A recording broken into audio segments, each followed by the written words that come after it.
ngayon, maybe you are using salt, para maaring naglalagay kayo ng mga salt sa all four corners of your house, 'di ba? Or office, ganon, or sa business establishment ninyo, to banish negativity, 'di ba? To ward off negative energy. So that is one thing na ginagamit siguro ninyo para proteksyonan yung space ninyo, no? Yung energy ninyo. So possible na ang iba sa inyo nagpa-practice talaga ng ganito, or maaaring advice ito sa inyo, Taurus. Kasi baka nararamdaman ninyo, baka meron kayong nararamdaman bigat. When you are feeling like parang napaka-sluggish ninyo, low vibe kayo, low energy, tsaka feeling ninyo, kunyari sa bahay ninyo or sa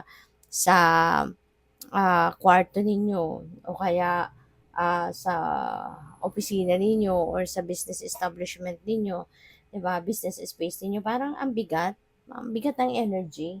Alam mo 'yun, yung parang kapag nandoon kayo sa lugar na 'yon, parang magulo isip ninyo, hindi kayo mapakali. Alam mo 'yun, mayroong discomfort na nararamdaman kayo. So, possibly na napapaligiran kayo ng negative energy, Kaya maganda 'yan.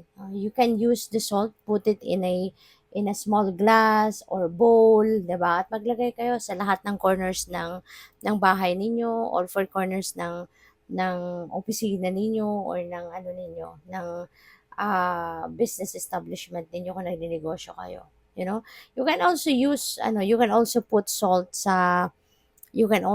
salt sa, ang tawag dito, sa wallet ninyo, sa bag ninyo, kapag umaalis kayo or sa bulsa ninyo, 'di ba? Kapag kahit nasa loob kayo ng bahay, that is also one way na magagawa ninyo, 'di ba? To also protect yourself, your energy, and yun, para hindi din kayo lapitin, no, ng negativity.